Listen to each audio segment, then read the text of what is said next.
الرحمن الرحیم۔ السلام علیکم پیارے ساتھیوں، اب ہم سلسلہ بیان سے ذرا ہٹ کر یعنی رسالت و نبوت کی حیات مبارکہ کی تفصیلات شروع کرنے سے پہلے وحی کی اقسام ذکر کرنا چاہتے ہیں، کیونکہ یہ رسالت کا مصدر اور دعوت کی کمک ہے۔ علامہ ابن قیم نے وحی کے حسب ذیل مراتب ذکر کیے ہیں۔ سچا خواب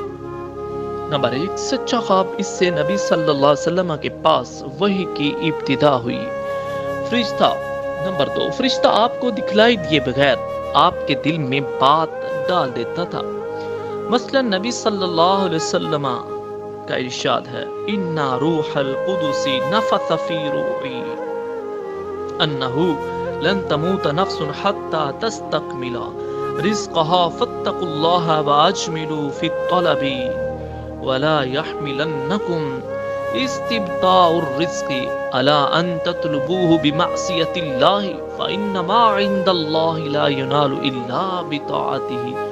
روح القدس نے میرے دل میں یہ بات پھونکی کہ کوئی نفس مر نہیں سکتا یہاں تک کہ اپنا رزق پورا حاصل نہ کر لے، بس اللہ سے ڈرو اور طلب میں اچھائی اختیار کرو، اور رزق کی تاخیر تمہیں اس بات پر آمادہ نہ کرے کہ تم اسے اللہ کی معصیت کے ذریعے تلاش کرو، کیونکہ اللہ کے پاس جو کچھ ہے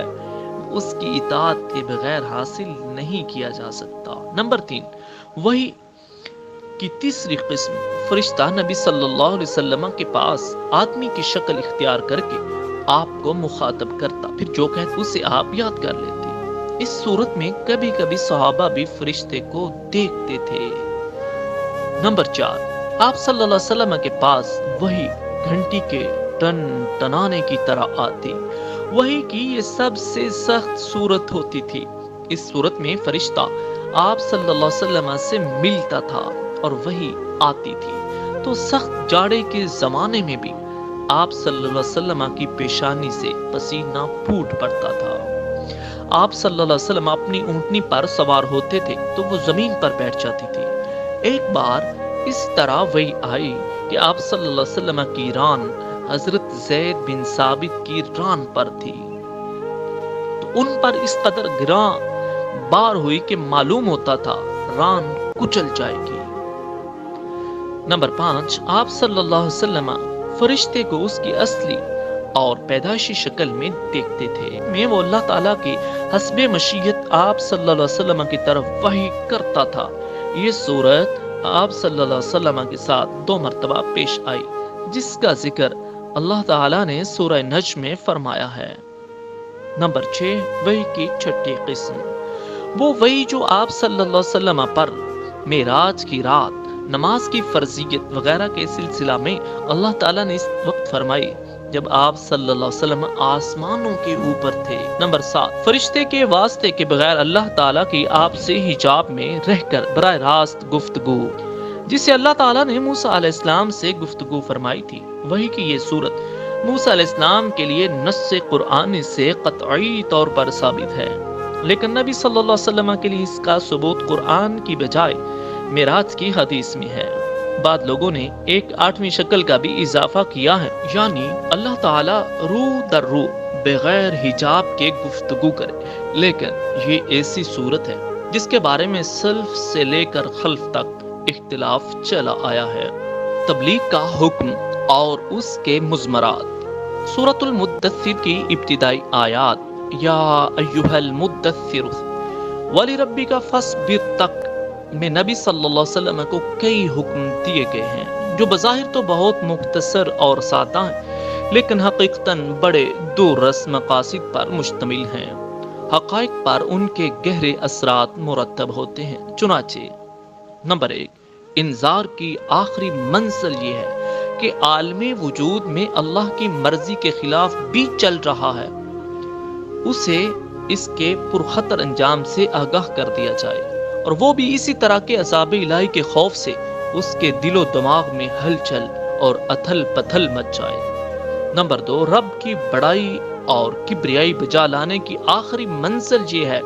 کہ روئے زمین پر کسی اور کی کبریائی برقرار نہ رہنے دی جائے، بلکہ اس کی شوکت توڑ دی جائے، اور اسے الٹ کر رکھ دیا جائے، یہاں تک کہ روئے زمین پر صرف اللہ کی بڑائی باقی رہے۔ نمبر 3، کپڑے کی پاکی اور گندگی سے دور۔ آخری منزل یہ ہے کہ ظاہر و باطن کی پاکی اور تمام شعائب الالواث نفس کی صفائی کے سلسلے میں اس حد کمال کو پہنچ جائیں جو اللہ کی رحمت کے گھنے سائے میں اس کی حفاظت و نگہداشت اور ہدایت و نور کے تحت ممکن ہے، یہاں تک کہ انسانی معاشرے کا ایسا اعلیٰ ترین نمونہ بن جائیں کہ آپ صلی اللہ علیہ وسلم کی طرف تمام قلب سلیم کھینچتے چلے جائیں، اور آپ صلی اللہ علیہ وسلم کی ہیبت و عظمت کا احساس تمام کج دلوں کو ہو جائے، اور اسی طرح ساری دنیا موافقت یا مخالفت میں آپ صلی اللہ علیہ وسلم کے گرد مرتکز ہو جائے۔ نمبر 4، احسان کر کے اس پر کثرت نہ چاہنے کی آخری منزل یہ ہے کہ اپنی جد و جہد اور کارناموں کو بڑائی اور اہمیت نہ دیں، بلکہ ایک کے بعد دوسرے عمل کے لیے جد و جہد کرتے جائیں اور بڑے پیمانے پر قربانی اور جہد و مشقت کر کے اس سے اس معنی میں فراموش کرتے جائیں کہ ہمارا کوئی کارنامہ نہیں، یعنی اللہ کی یاد اور اس کے سامنے جواب دہی کا احساس اپنی جہد و مشقت کے احساس پر غالب رہے۔ نمبر 5، آخری آیت میں اشارہ ہے کہ اللہ کی طرف دعوت کا کام شروع کرنے کے بعد معاندین کی جانب سے مخالفت، استہزاء، ہنسی اور ٹھٹھوں کی شکلوں میں ایذا رسانی سے لے کر آپ صلی اللہ علیہ وسلم کو اور آپ کے ساتھیوں کو قتل کرنے اور آپ کے گرد جمع ہونے والے اہل ایمان کو نیست و نابود کرنے تک کی بھرپور کوشش ہوں گی،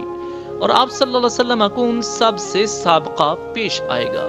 اس صورت میں آپ صلی اللہ علیہ وسلم کو بڑی پامردی اور پختگی سے صبر کرنا ہوگا، وہ بھی اس لیے نہیں کہ اس صبر کے بدلے کسی حد نفسانی کے حصول کی توقع ہے، بلکہ محض اپنے رب کی مرضی اور اس کے دین کی سربلندی کے لیے۔ وَلِرَبِّكَ فَاصْبِرْ۔ اللہ اکبر، یہ احکامات اپنی ظاہری شکل میں کتنے سادہ اور مختصر ہیں، اور ان کے الفاظ کی بندش کتنی پرسکون، پرکشش، نغمگی لیے ہوئے ہے، لیکن عمل اور مقصد کے لحاظ سے یہ احکامات کتنے بھاری،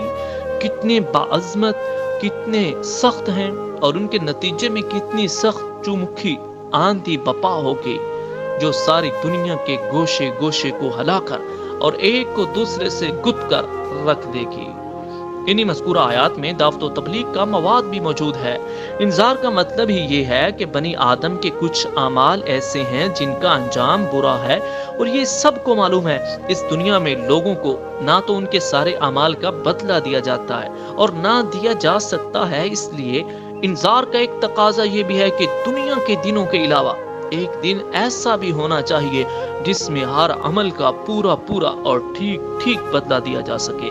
یہی قیامت کا دن، جزا کا دن، بدلے کا دن ہے۔ پھر اس دن بدلہ دیے جانے کا لازمی تقاضا یہ ہے ہم دنیا میں جو زندگی گزار رہے ہیں اس کے علاوہ بھی ایک زندگی ہو۔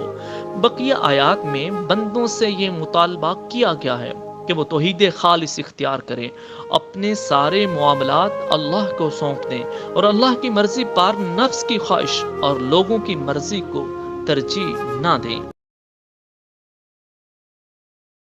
پیارے ساتھیوں، اگر آپ کو اپنے پیارے نبی کے بارے میں جاننا اچھا لگ رہا ہے تو آپ کے ایمان کا تقاضا ہے کہ نیکی کے اس کام میں دوسروں کو بھی شریک کریں اور ان کے ساتھ بھی اس چینل کا لنک شیئر کریں تاکہ دوسرے لوگ بھی سیرت النبی اور محبت رسول صلی اللہ علیہ وسلم کے نور سے منور ہو سکیں اور آپ کو بھی اجر عظیم ملے گا۔ عزیز ناظرین، ویڈیو کو آخر تک دیکھنے کا شکریہ۔ لہذا ہماری اگلی ویڈیو کو دیکھنے کے لیے چینل سبسکرائب کر لیجئے اور بیل آئیکن کو پریس کر لیجئے تاکہ ہماری آئندہ آنے والی ویڈیو آپ کو بر وقت مل سکے۔ جزاکم اللہ خیرہ۔